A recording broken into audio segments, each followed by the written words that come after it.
Hello, welcome back to another Wisco Fanatics Wednesday. As you can see, I am rolling solo today. Jake is off having some family fun, so I am going to recap the 5 Milwaukee Brewers games from last week to this week, the 4-game series against the Cardinals, and the series opener against the Cubs. So here we go. Welcome to another episode of the Wisco Fanatics Show, where we cover the Packers, Bucks, Brewers, and Badgers basketball and football teams from an optimistic and realistic perspective. Wisco Fanatics is brought to you by Cardboard Legacy, Wisconsin's most complete sports card shop. Buy, sell, grade, and consign all at their location in Oshkosh. Alrighty, so as I said, 5 Milwaukee Brewer games to talk about, starting with the 4-game series against the Cardinals. This was a home series for the Brewers, and to start talking about this series, have to talk about Jacob Misiorowski and his debut, the long-awaited debut of Jacob Misiorowski, and it was cut short a little bit by some cramps that he had in his leg, but what can we all say? I mean, he was electric from the first inning of the game. I mean, just watching him, just the first inning of watching him pitch, it's like, oh, he's going to be fun to watch.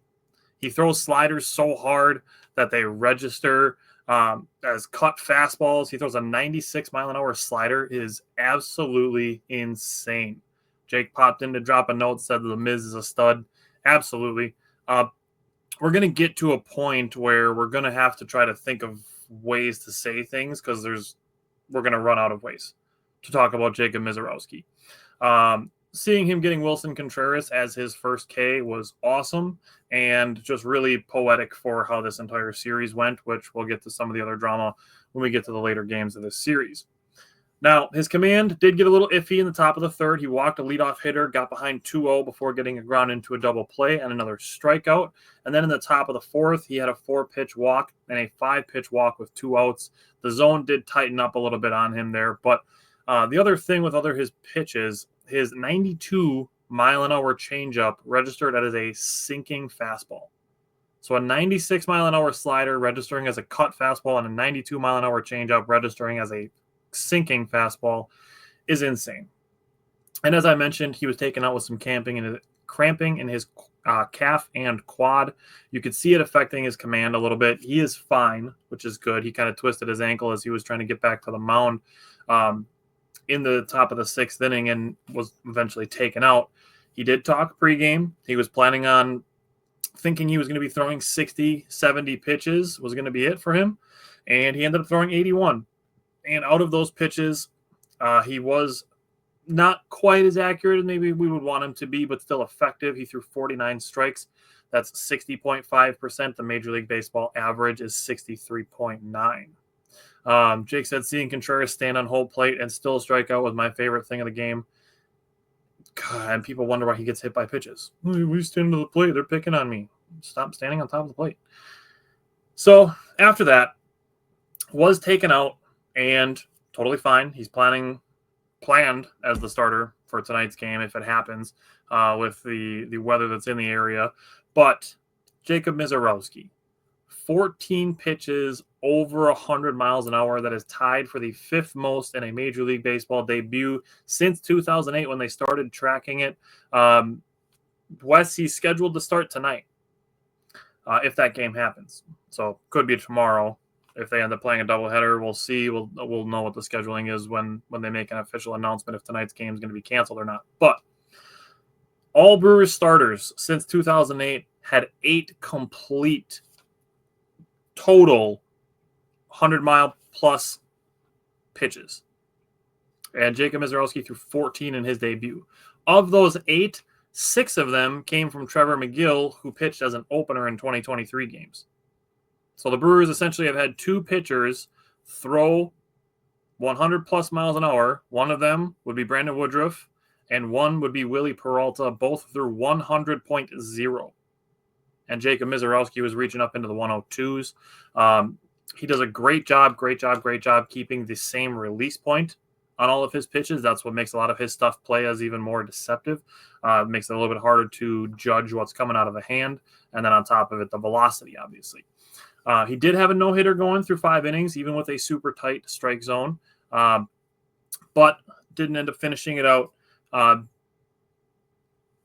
13 total whiffs, 7 of them came on his fastball. And then my last thing on Mizorowski, Pat Murphy post-game, unprompted, said, we saw Woody debut, we saw Peralta debut, we saw Corbin Burns debut and go up and down and then really get on it. We probably have somebody in the same mold. Awesome to hear Pat Murphy say that again, completely unprompted. Nobody brought up any of those guys' names. He brought that all up on his own, which is a really cool thing for Jacob Mizorowski and for the Brewers. Now, on the rest of game one from last Thursday, I love that Sal got another shot to lead off. Last week, after talking about how he's a tough out, we talked about the way that he bats, the statistics in his batting, and the way that he just almost never strikes out. He started the first game with an oppo single. His third at-bat was a 2 RBI single. His fourth at-bat was another single at 108 miles an hour, the hardest hit of his career. And he also made a diving catch in this game, so great game from Sal Frelick. Isaac Collins, bottom of the second inning, had a tough 8-pitch at-bat, got down 0-2, fouled off a couple pitches, got back to 3-2, and then pulled a triple. And Bryce Terang, who was also down in his at-bat 0-2, had an infield single to give the Brewers their first run of the game. Shout out to Pat Murphy just for the lineup construction on that.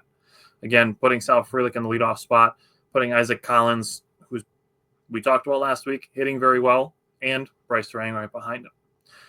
Bottom of the fifth, Isaac Collins got on again, did get picked off, but the Brewers responded by going single, hustle double, another single, and Joey Ortiz absolutely hot on Caleb Durbin's heels, and a Jackson Churio home run to dead center on the first pitch that he saw, and the Brewers had chased Sonny Gray.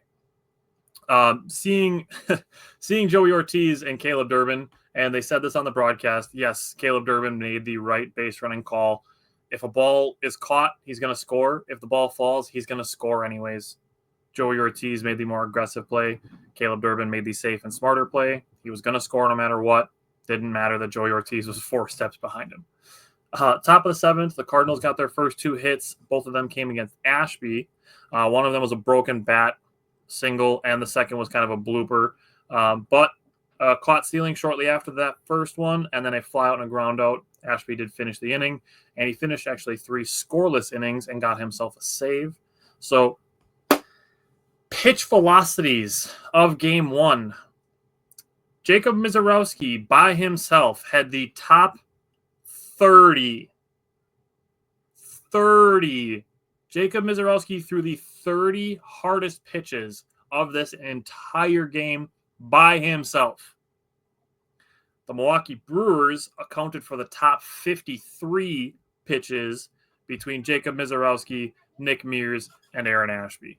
So the Brewers, game one, just came out throwing heat at the Cardinals, and the Brewers got the win. Going into game two, Freddie Peralta got off to an efficient start, had 3 2/3 innings perfect, did get through 4 innings with just 55 pitches.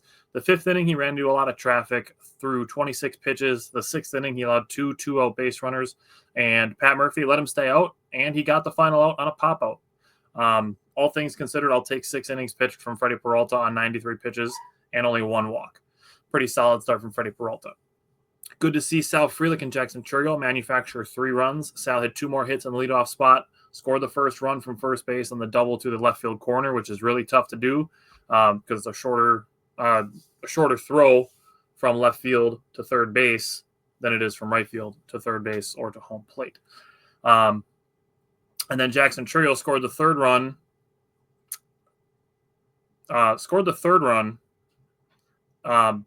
Very, very aggressive base running.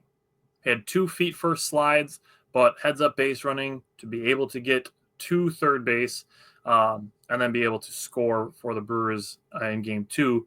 And then I know I've said this before. I've said it a whole bunch to Jake. Abner Uribe has 2 elite pitches.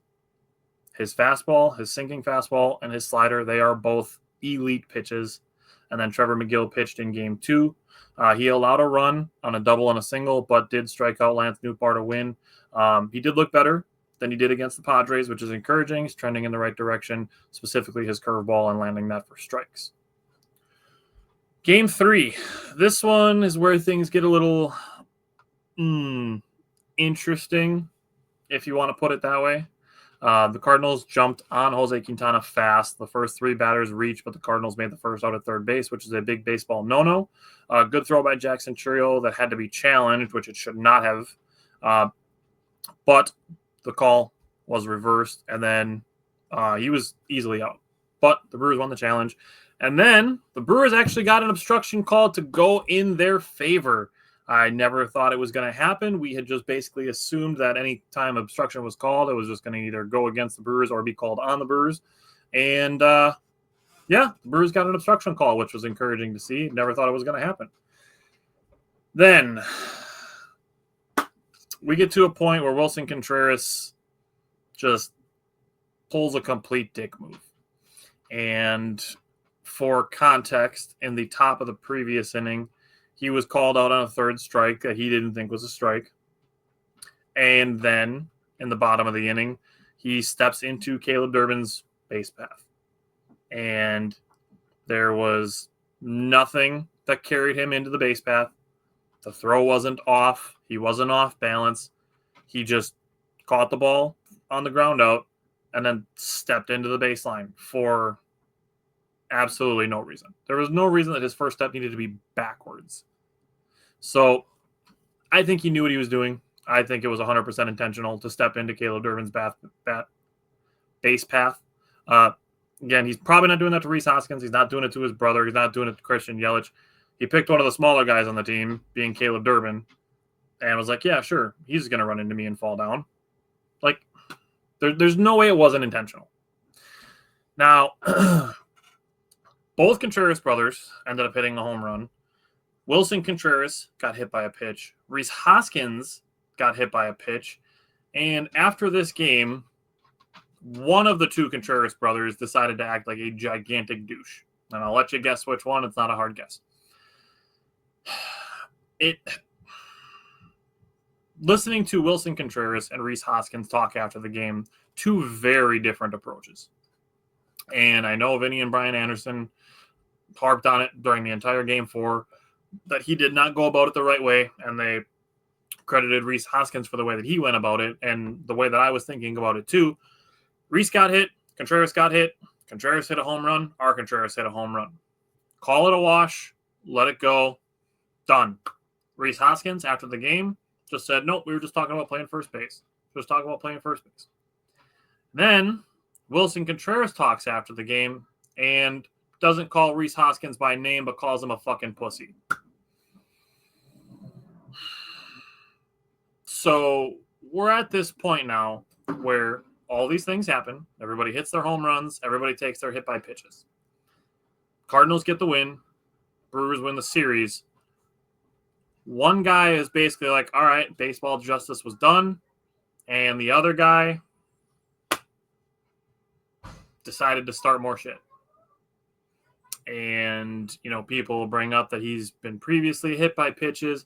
He's also previously leaned in to pitches. So I'd feel no sympathy for you for getting hit by pitches when you're trying to get hit by pitches. And there's a difference between knowing you're going to get hit by pitches and sucking it up and getting hit by pitches and then being like, oh, they're throwing at me. We've had a guy who we know is going to get hit by pitches a lot, and he says thank you and takes his base. And that's Mark Canha. Mark Canha never complained about getting hit by pitches. He understood that his batting stance was going to lead him to getting hit by pitches more often. He just understood that, took it, moved on. Wilson Contreras should be doing the same thing. Not crying, oh, they're throwing at me, and then starting shit after the game when everybody else was going to move on. So I would have liked to know Jake's thoughts on this, and, we'll see when the Brewers play the Cardinals next what his thoughts are, because I'm sure we'll talk about it. I'm sure this is not the last we're going to hear about Wilson Contreras.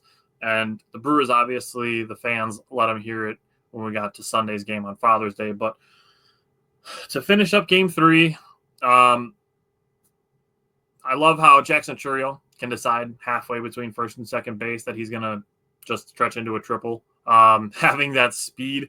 And then for him to score with his speed again on a passed ball that barely gets outside the dirt of where the batter's boxes are, and he can score on that. It's awesome to see. Love seeing the speed that he plays with. It creates chaos, and it's like, oh, so this is how the Reds feel about Ellie De La Cruz. That's the kind of speed that Jackson Chourio has. It's exciting to watch. It's fun to watch. Now, again, this game should have just been over. Let everything go. Let everything be done. And again, seeing some Cardinals fans whining about the hit by pitch. Wilson literally took the ball, handed it to Jose Quintana. They are former teammates when they were with the Cubs. And then one of them started everything back up post-game. And what I said to Jake, and I said this is the comparison that I would make for the way that Wilson Contreras handled himself both in the game and then after the game, is, to me, it was giving really big Hunter Dickinson energy. Where Hunter Dickinson, when he was at Michigan, would start a bunch of shit with the Badgers, stomp on people, throw elbows, do a bunch of dirty shit, and then call the Badgers scumbags. That's how it feels with Wilson Contreras. For all of the things to transpire after he started something by stepping into Caleb Durbin's base path because he didn't like a third called strike, and then to have all of the things happen, Brewers wanting to be sweeping it under the rug, call it done, baseball justice was done, and then Wilson Contreras is going to go and call Rhys Hoskins a fucking pussy. Big Hunter Dickinson energy there from me.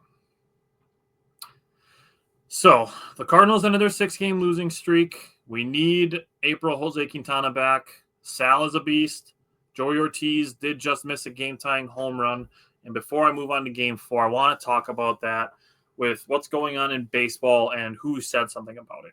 So, it feels like the Brewers have had tons of hits to the warning track this year. I know we've talked about it in episodes in the previous weeks, that it feels like the Brewers are hitting tons of warning track balls, and just not getting a bunch of home runs. I saw a report, and it was backed up by Andrew McCutchen, that Major League Baseball is using a ball that has higher seams, which causes more drag on the baseball, which deadens the ball and makes it not fly as far. So we've entered into not necessarily a new dead ball era, but the balls that Major League Baseball is using this year, they are higher drag because the seams are higher. So it's unfortunate. Joey Ortiz almost had a game-tying home run in Game 3, just didn't get enough on it. And it feels like there's been a lot of games where Jeff Levering's calling balls, and he's getting ready to announce them as home runs, and then they fall 10 feet short of the warning track.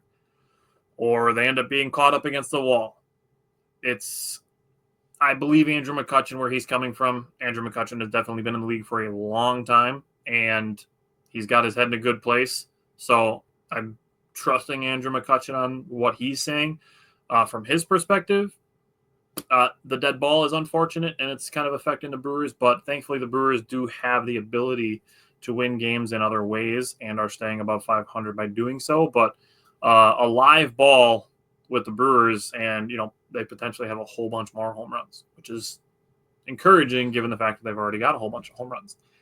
Speaking of a whole bunch of home runs, Christian Yelich became the third player in Milwaukee Brewers history to homer on Father's Day and Mother's Day, joining Manny Pena and Ben Oglivie. Top of the first inning, Rhys Hoskins had a nice play to start a 3-6-3 double play. That resulted in a ton straight retired batters for Quinn Priester, who pitched very well. 6 innings pitched, only 1 earned run. That's fantastic work. And there are 2 things here. The first one Jake brought up to me, which would be a Quinn Priester apology for him, which I think is absolutely deserved with the way that he's been pitching. He threw 2 good outings, 2 bad outings after being acquired, and he's been fantastic since then. Thanks, Justin. That is a cool stat for him to homer on Mother's Day and Father's Day. I'm surprised Bill Hall never did it, considering how much love he's gotten for his work on Mother's Day. Drew Avens, up for temporary outfield depth, got his first start, his debut, got an RBI, had a well-hit sac fly, played pretty well in his debut, good for him, was sent back down. No corresponding move had been announced for the Brewers. The Cardinals didn't get their first hit until the top of the 4th inning, and then a no-call strikeout ends up as a single and a run scored with 2 outs produced, and we're going to hear this again. I'm going to talk about this again. Now, Christian Yelich in the bottom of this inning, on the second pitch of the bottom of the inning, erased that one run that the Cardinals got with his 14th home run of the year and added a double in the bottom of the eighth for good measure. The Brewers just seem to trade for guys with bad numbers and turn them into legit players. And that's where the apology form part of it is due to Quinn Priester. But the other part of this is there needs to be more respect put on the pitching lab. As much respect as the Brewers pitching lab has, it needs more. Just in the last 2 years, they've taken two guys with really bad numbers, traded for them, and turned them into very, very good players at their positions. One being obviously Quinn Priester, and the other being Nick Mears, who did not have great numbers with Colorado, but since coming over has been one of the most reliable relievers in baseball. Obviously one of the most used as well, but that's what makes him reliable. Bottom of the seventh inning on Sunday, Caleb Durbin got a single and then a bunch of infield contact, added a run for the Brewers and insurance. Top of the eighth, he had a web gem against Mason Wynn. And as I said with Nick Mears, he continues to be Pat Murphy's quote-unquote not fucking around guy.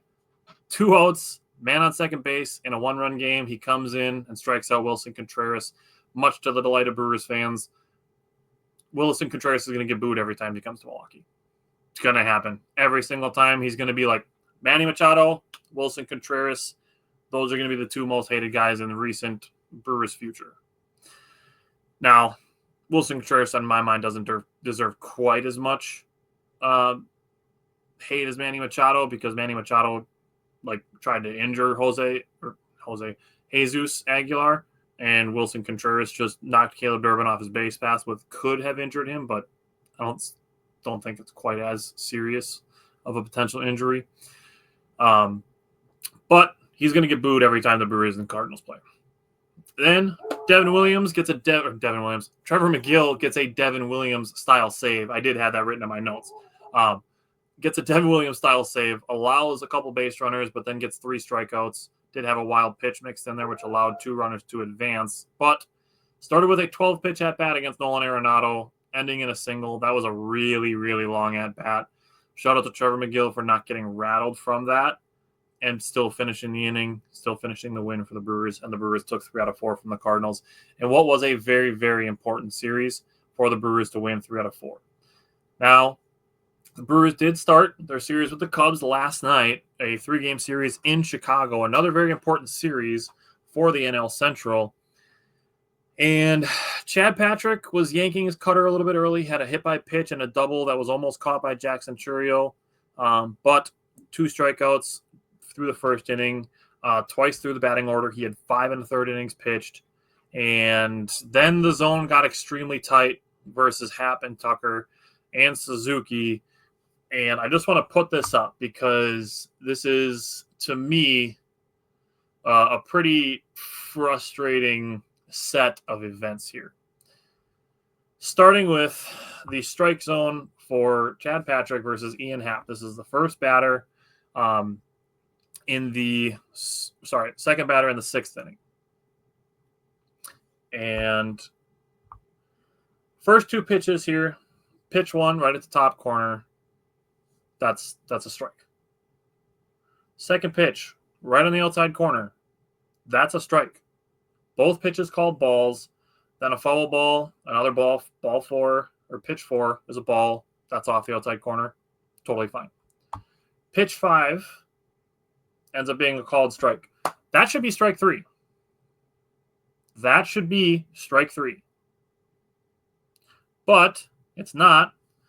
And then pitch 6 ends up being ball 4 on pitch 6, and Ian Happ draws a walk. Then you get to Kyle Tucker. He makes a double. And then you get to Seiya Suzuki. And again, pitch 1. That's on the outside corner. That's a strike. That's 3 examples in just 1 inning of pitches that should have been called strikes for Chad Patrick that weren't.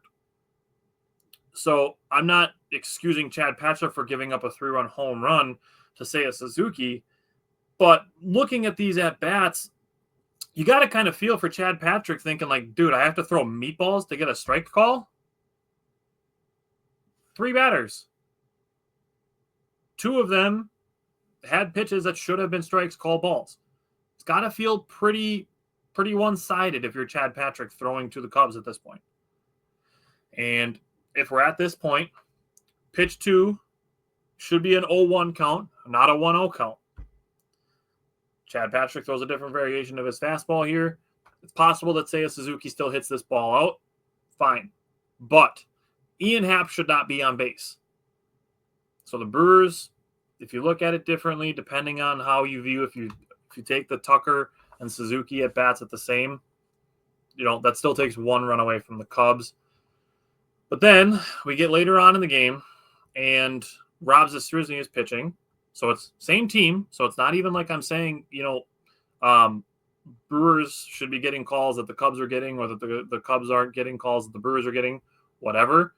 But here, Rob Zastryzny throwing to Seiya Suzuki, and pitch 7 here gets called a strike. Why is Chad Patrick not getting that call?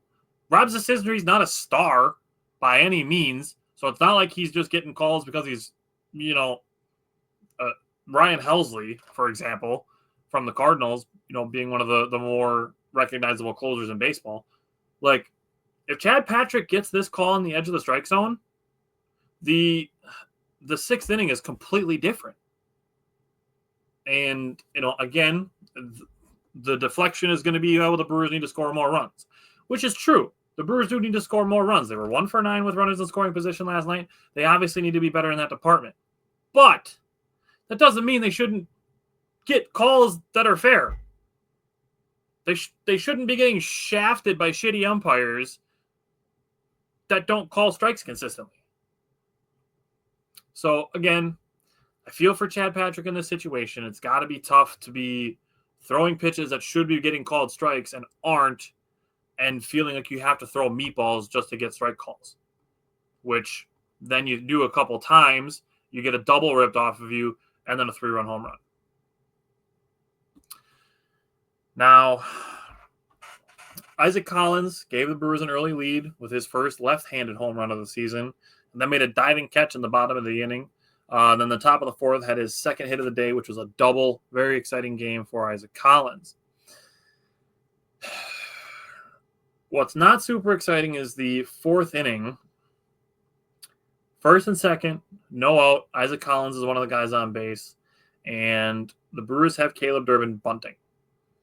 1st and 2nd, no out. This is one of the at-bats with runners in scoring position, and Caleb Durbin pops out on a bunt. Can we please stop bunting in these situations? You have 1st and 2nd, no out.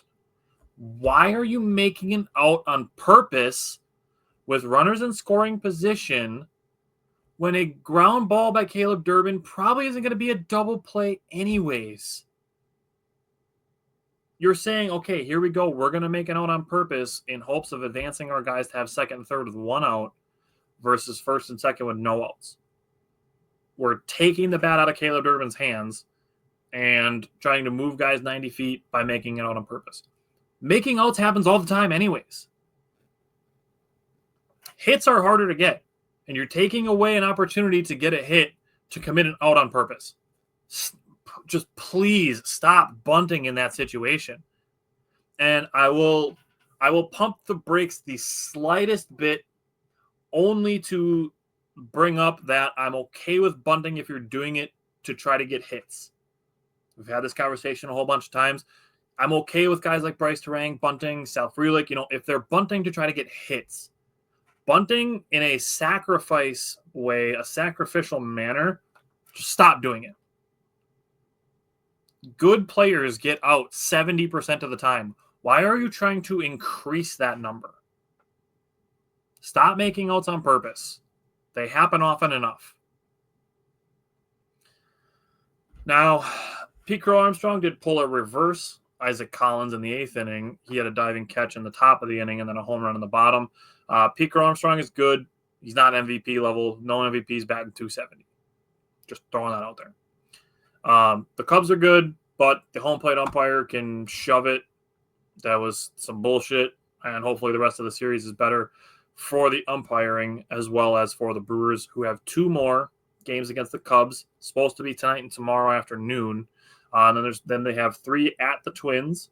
Then they have 3-game series against the Pirates. We'll actually have all 3 of those games next week. So we will have 8 games next week as long as all 8 games take place.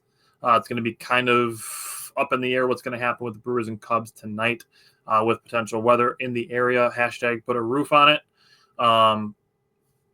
Even just a canopy just so you can play your games, Chicago. But, whatever. We'll just sit up here in Milwaukee with our retractable roof and our beautiful stadium. But it's neither here nor there. So the Brewers, 8 more games between now and next week, and Jake will be back next week. So I will have a guy to bump some thoughts off of. Hopefully we get to see our second Jacob Mizorowski start in that time. The only other things to talk about with the Brewers are the couple of trades that happened. First being the Aaron Savali trade, and a lot of mixed reviews on the Aaron Savali trade. Asking why they're trading for a guy that's batting 170. If you were going to, potentially need depth, you should have kept him. He didn't want to be here. So there's that first.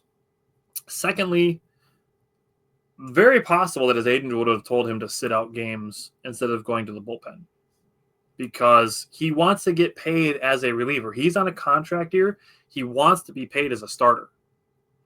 So he's going to be wanting to start games because that's where he's going to make his money. The best relievers make not a lot compared to just middle reliever or middle of the pack, back end of the rotation starters. A number 5 starter is going to make more than probably 80% of relievers in baseball. So he wants to be pitching as a starter to be paid as a starter. So there's that part of it. Again, very possible that his agent tells him not to pitch if he's going to be pitching out of the bullpen. So just trading him to gain a roster spot is worth it at that point. And the Brewers got Andrew Vaughn. He was a target of mine like 2 years ago that I wanted the Brewers to go after, back when he was hitting 17 and 21 home runs in 2 back-to-back years in 2022 and 2023. So if the Brewers can extract that version of Andrew Vaughn, he's very similar to Jake Bauers, where he can play first base. He can play the corner outfield positions. You can use him as a DH. He's got some pop in his bat. Very similar to that. The reports that I saw were that the Brewers were going to be willing to listen to offers on Jake Bauers now that they've acquired Andrew Vaughn, where they are going to leave in AAA until he gets his bat right.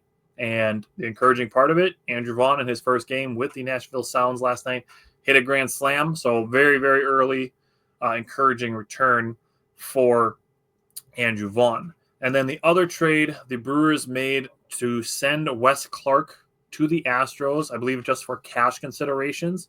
But they traded Wes Clark to the Astros.